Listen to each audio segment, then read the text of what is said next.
We're back for the second part of our Tuesday night chat. We've gone from music, talking Duran Duran. Now we are going to be talking some questions that you guys have sent in. I've had some messages this past week. A couple of them were submitted before the shows were even cold from last Tuesday. And now we are there for our chat tonight. We've got a few of you in the room on Facebook, a few of you in the room on YouTube. We're going to be doing some of the things. If you've got a question you'd like to put in tonight right away, we can certainly do that, and we're going to just go through those. But we need to be over on YouTube to do that because the Facebook doesn't refresh properly for us. It's not an exact science.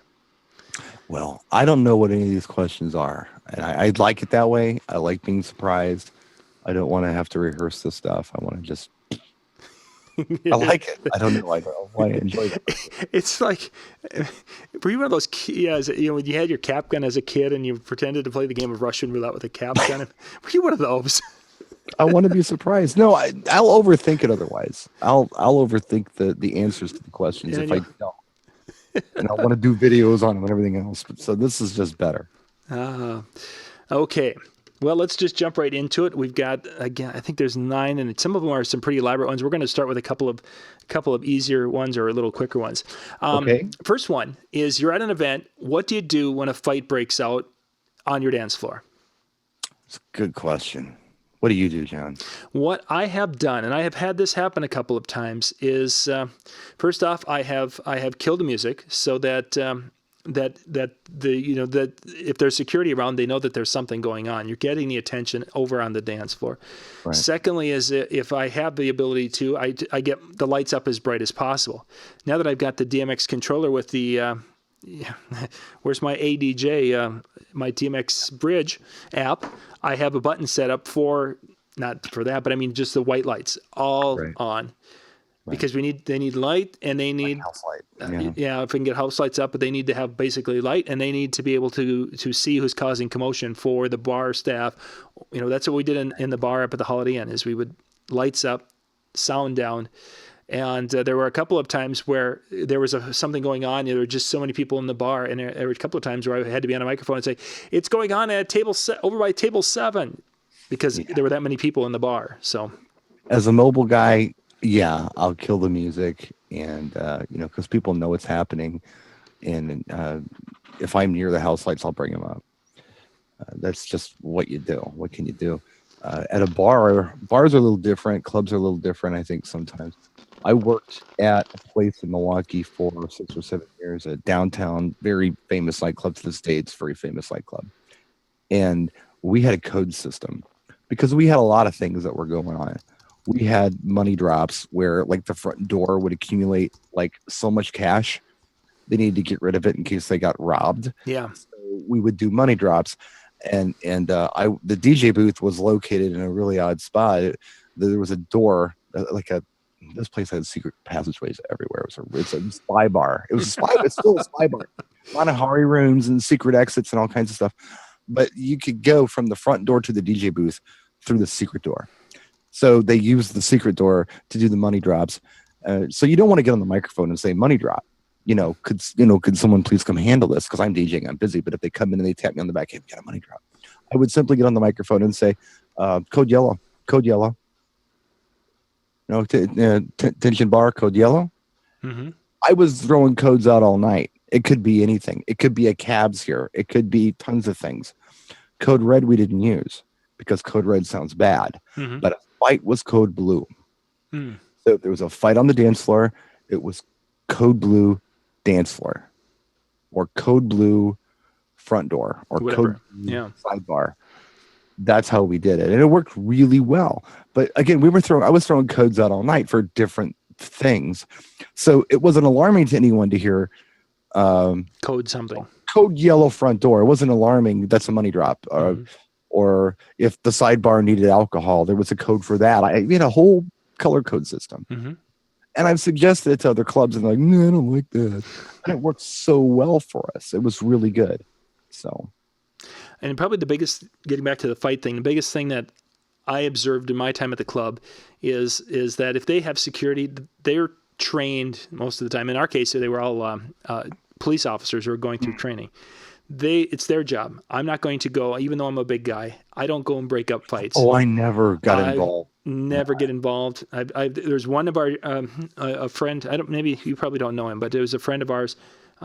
He went out waited out because he's bigger than you and I together. He's a big man. He waited out and he got caught in a jaw by a punch, and he has had concussion symptoms for years. Oh, it was amazing when I was working the bar. We had a manager guy, most unassuming guy, just looked nerdy and goofy and with a beer belly and kind of, and there was a bartender who was kind of heavy set, but, didn't look like he was threatening. If there was a fight, these two guys handled it. It didn't matter who was fighting. They grabbed the person, they restrained them, and they got them out the front door. It was amazing. It didn't matter who got in a fight or how many people got in a fight. These two guys always handled it. Yeah. This is a big establishment. I mean, there were several bartenders and several people working. It's bigger now than it was then. They've expanded. It's been around since 66, I think. I mean, very, cool historic place for the city of Milwaukee.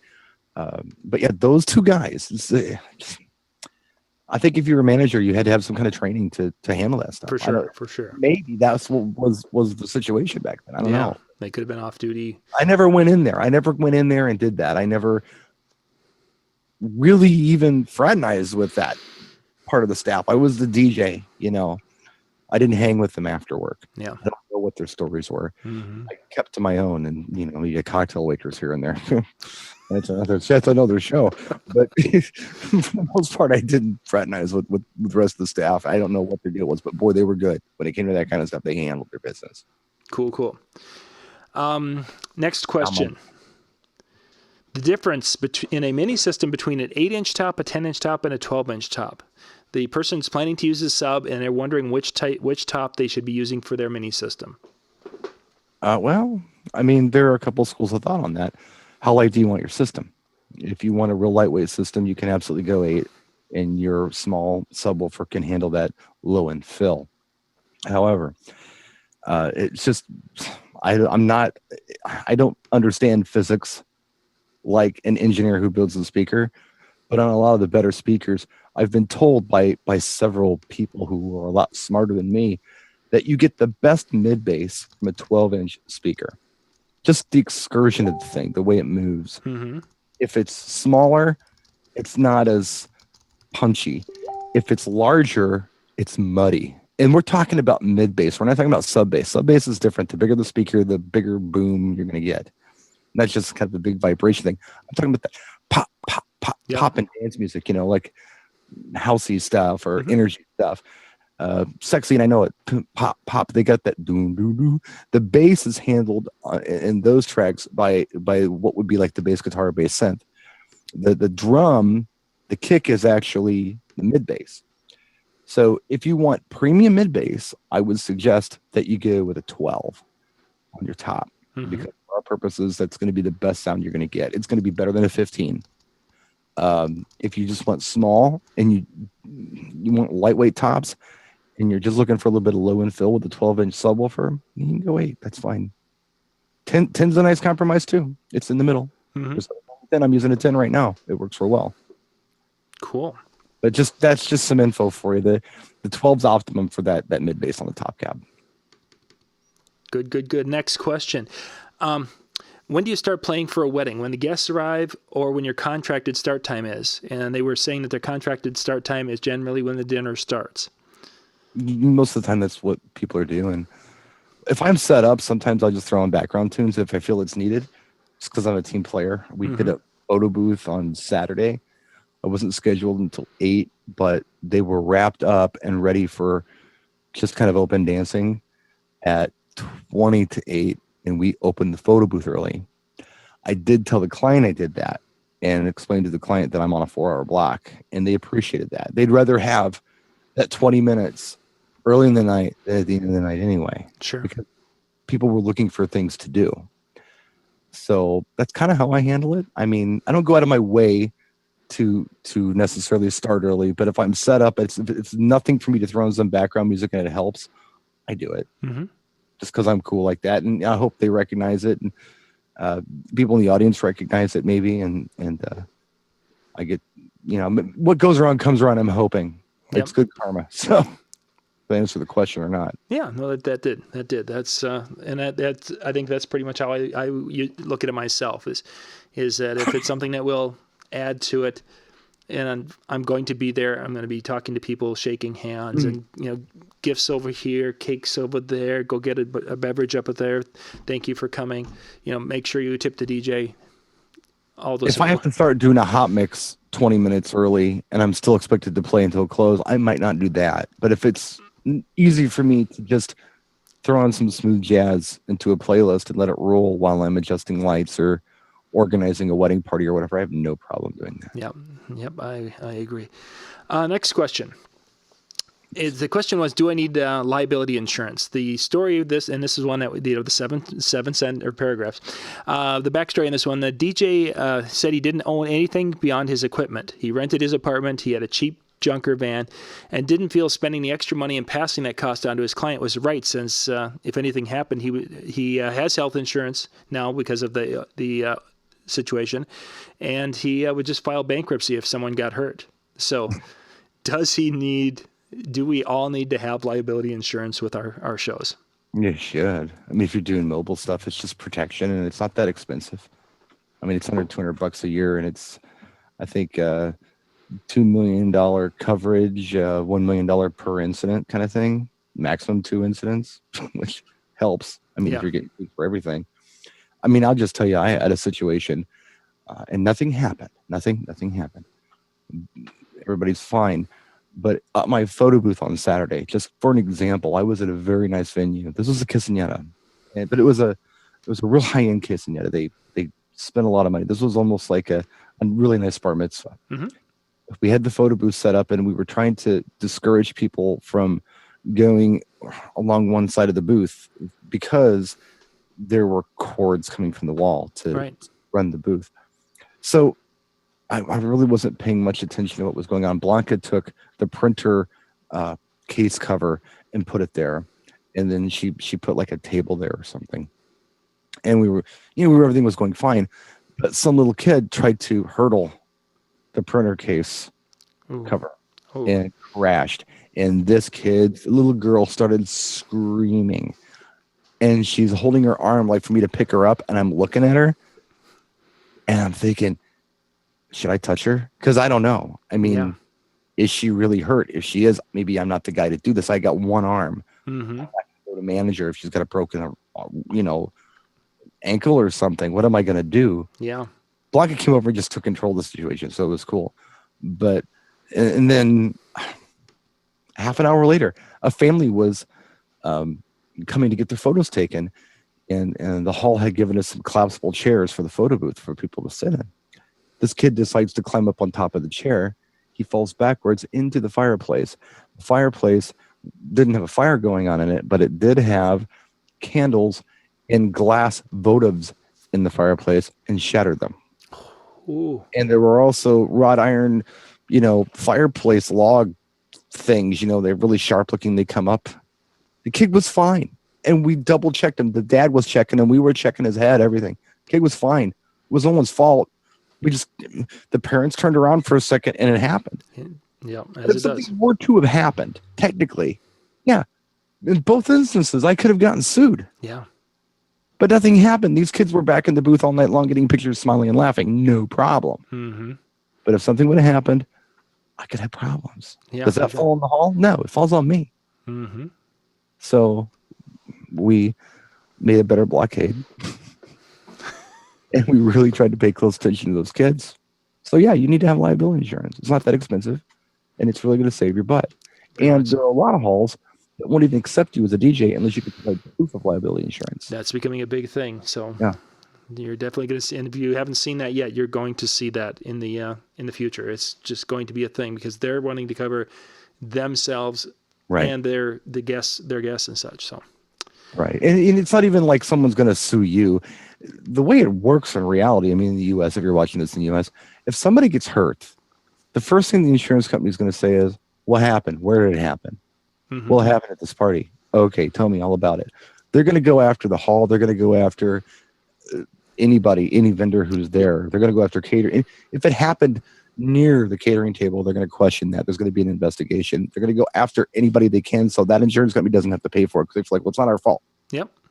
We're going to Exactly. go after them to compensate us for the money. The insurance company could sue you, and not even an individual, but the insurance company could do it. Mm-hmm. So for that reason, yeah, have it. Have Yeah, it. definitely have it. Okay, we've got a few left here. Next one. Yep.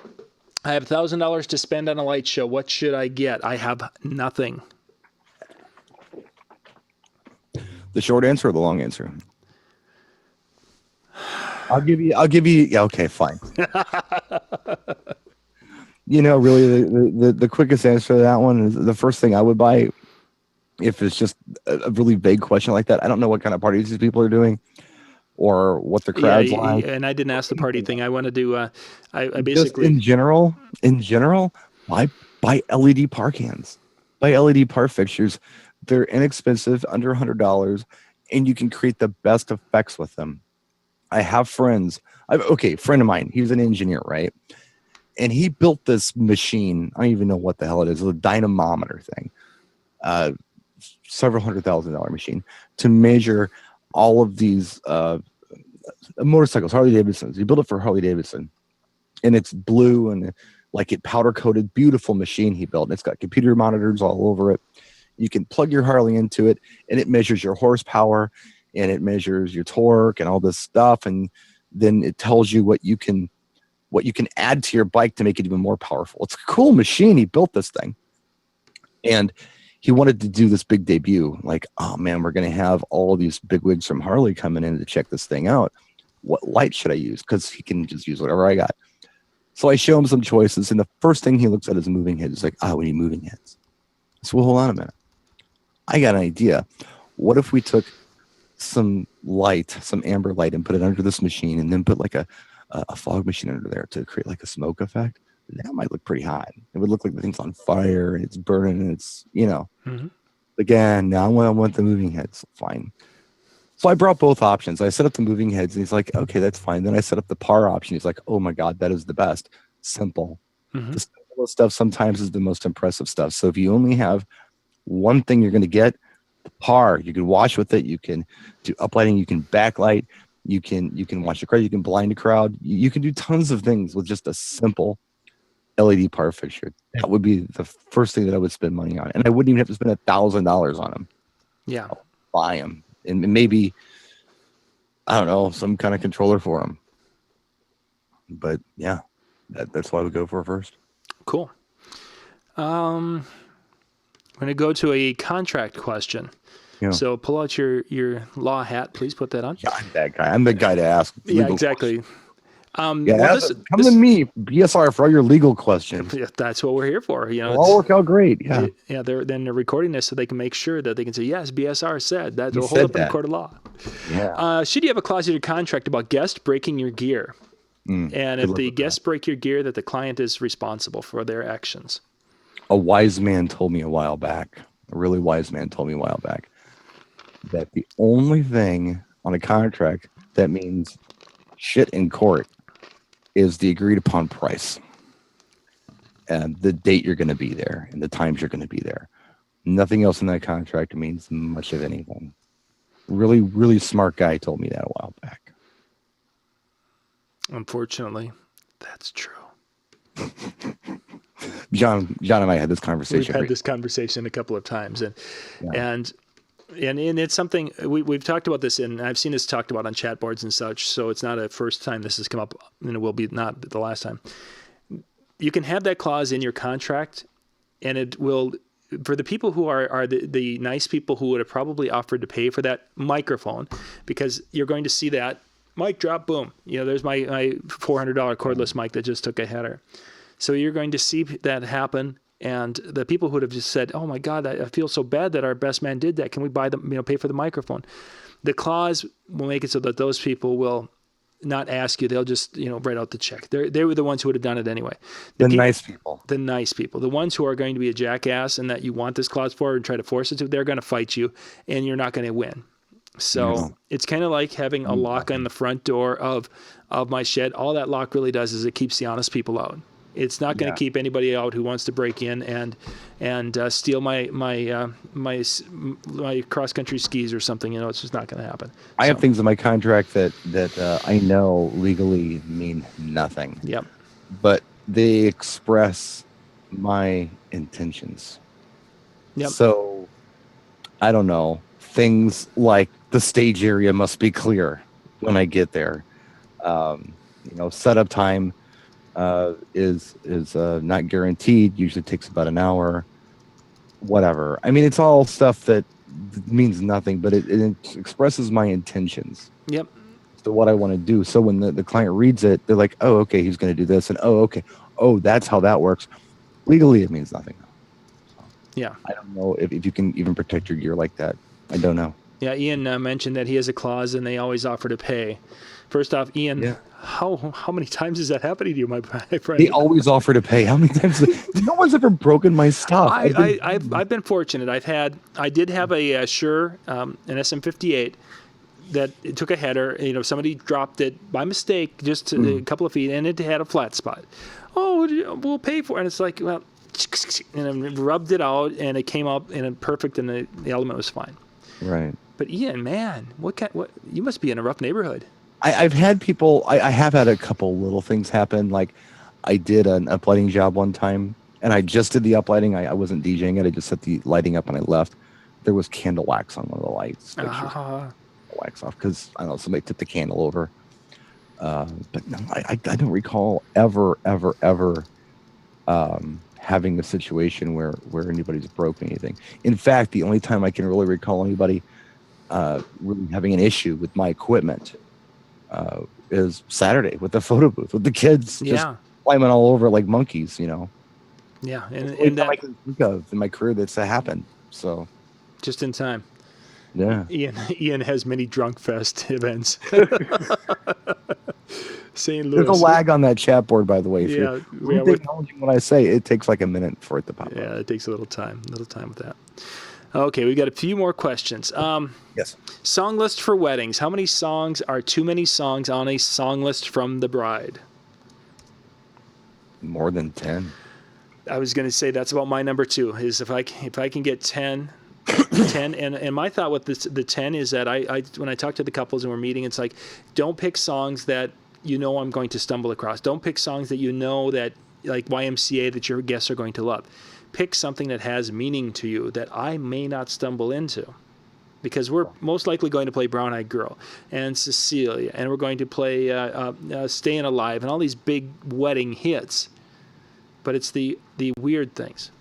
I look at song lists a couple different ways. Sometimes when I get them, and sometimes they'll say, hey, and I'll explain to them, look, if there's some stuff you really want to hear, or you got to hear for special dances, it's dad's favorite song, it's grandma's favorite song, I need to know this stuff. Please tell me the songs that are really important. If you're going to give me a list of 30 songs, understand that with the exception of the songs that we talk about that are specifically for a first dance or grandma or whatever, these are suggestions at this point. Yeah. Because, I mean, I might not be able to play them all. I need to be able to play to the crowd. I need to be able to motivate them. If I'm only motivating the bride, and maybe her list doesn't even motivate her. I think a lot of people think they have to make these lists. They feel obligated to make them. And that's a trick bag that we got to be careful with. I think we just kind of need to let people know, hey, look, we're professionals, this is what we do. I would love to hear your suggestions. And that's how I approach it, suggestions. Yeah. Please tell me, I want your personality in this. Don't give me a playlist. I don't want a playlist. If you're looking for a DJ to do a playlist, hire someone else. I'm not that guy. For sure. And as we talked about earlier, nowadays with the ability for software to mix songs, I mean, if you want to put a playlist together that much, you might as well go out and buy your device and let your iPad mix your show, because it'll do just as good a job. Of course, the PA rental is going to cost more than the average DJ. A lot of DJs don't charge the rental, but that's another topic for another show. Another show. But yeah, that I when they give me those lists, if I ever get a list with more than 20 songs on it, I always say, hey, wait a minute. which songs are important here. Yeah. I know what the important ones are. For sure. That's a good way to put it, because I think Premiere Audio, you mentioned 25 and working them in and how they fit and such together. But there's Sure. times where that 25 is so eclectic and so left Right. and right and up and down that it gets to be a struggle. And especially when there's some songs in there, you're like, oh my God, this song is a floor killer, as the turd in a pool phrase came about Just years so ago. we understand what the list means. If the list is a playlist, it sucks. If the list is, hey, just so you know, this is what we enjoy, Yeah. and then I have a list of 30 songs, I welcome that list. Yeah. But if it's a playlist, oh, we need to hear these. No, I'm not your guy. Yeah, for sure. I'm not your guy. Next question. On Facebook, should you friend your clients? I see DJs do this so they can tag them in their photos that they take at their events, which of course would open a second question. Should you be taking photos at people's events like that and putting them up on your business Facebook page? But let's start with should you friend your clients?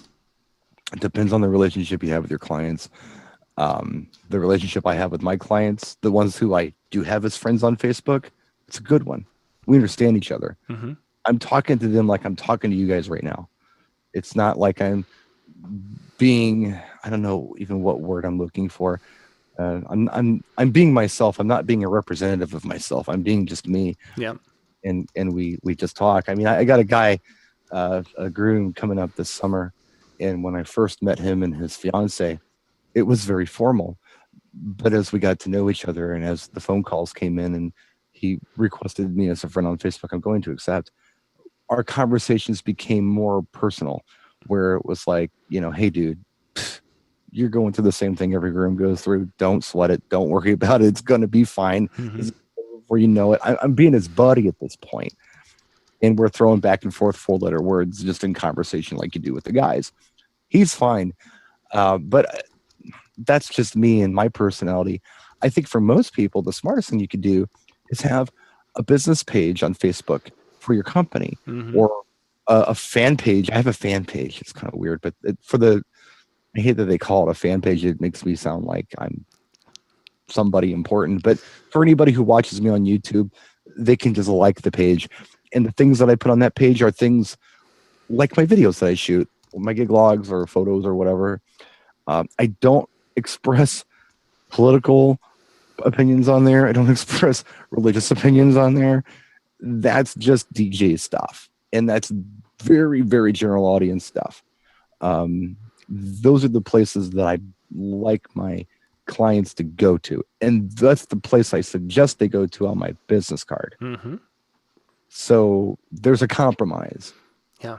You can keep that business page or that fan page or whatever it's called.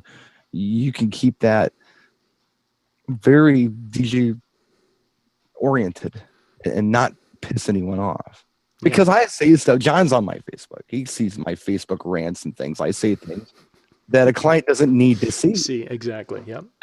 But I want to say it because I feel like I'm, in this community. I really want to let you guys know as DJs and performers that I'm like you. I have the same problems you guys have as far as things that piss me off and things I don't like, and I try to keep it positive, but once in a while I'll say, hey, I got this bitch, and she that is something that she doesn't need to see. So that needs to be on my personal page, and the clients need to be on the business or fan page. That's how I handle it personally. Then an offshoot of that question is, again, on your personal Facebook page, would you wish past clients happy birthday, happy anniversary? I think a lot of people do that kind of stuff. I don't know. I don't get too personal with them unless they become friends. Yeah. Carlos and Ramon, those boys, La Sal de Vega, we're buddies now. Mm-hmm. My grooms from October, we're friends. They live down the road. We're gonna get together and sit on an outdoor cafe and have drinks sometime. We're friends. Fine with them. Mm-hmm. Yeah, let's talk. But I don't do things like that. I don't go on any of my media. It just makes me cringe. I can read through. I can see bullshit. I mean, I can see it like a lot of people can't. So if I go on a DJ's Facebook page and I see, I can't wait to do Sally and Ben's special day next week. I'm so excited. I hate that. I know Yep. they don't give a shit. I can't believe the clients are buying this. Mhm. When I see that, I cringe. I hate that because it's so insincere and it's so just, I don't know. It's jive. I don't like it. If it's Yeah. sincere, I would do it. But if it's just something you just do for everybody, there are people out there who I like and I respect, but I get automated emails from them on my birthday. Mhm. I like these people. I really do like these people in our business. They have me on a list somewhere. I get an automated email from them on my birthday. Yeah. I don't like that. If you remember my birthday, wish me happy birthday. If you don't, that's okay. We're still friends, but don't do that. Yeah. The automated thing. Be sincere if you're going to wish anyone a happy anniversary or a happy birthday. Be sincere about it. I think it's really cool. Like if you DJ'd somebody's party and they're on your Facebook and you took a picture at their party and you're like, hey guys, remember this from last year? This was a great party. Mhm. Happy anniversary. That's pretty cool. But an automated, hey, happy birthday on your happy anniversary. What a special, wonderful day it was, and what an honor it was to be a part of your special day and special. I think that sounds like bullshit. That's just me though. I mean, Yeah. a lot of people buy it. I don't buy it. I don't do it. Our last question. And I was hoping he would jump in with us, but he didn't tonight. It was Jimmy's question. Yes, Jimmy. What color underwear should you wear to a gig?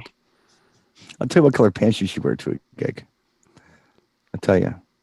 And I'll tell you what color underwear you should wear too. And I'll tell you why. I just had this conversation with Blanca. Oh, no, it wasn't Blanca either. Who was it?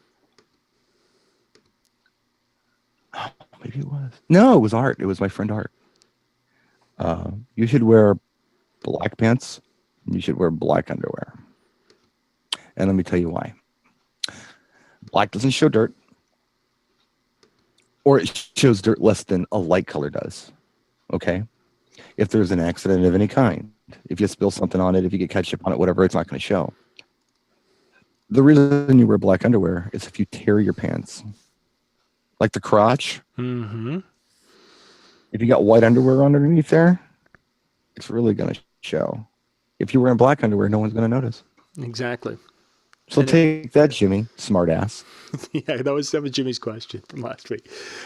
So if you guys have any questions you'd like us to jump on for next week, please, you can message those to me on Facebook. That seems to be the most popular way. And you can go to the Disc Jockey News page and send a private message there, or you can get to my personal Facebook. I mean, I'm pretty easy to find. You can message me there and send those over. You can put them in the comments below this video after it's done, but those might get missed. So message them to us. We really appreciate you guys watching the shows and engaging and sharing and all the different things that are part of. Yeah, thanks. Thank you for watching, for sure. Brian, next week we'll be back and more music and more questions. Who should we talk about next week? I don't know. Let's wrap this up and we'll talk about it because I've got a couple of ideas. I do too. Thank you guys for watching. Have yourself a wonderful evening. We'll see you next week. Good night.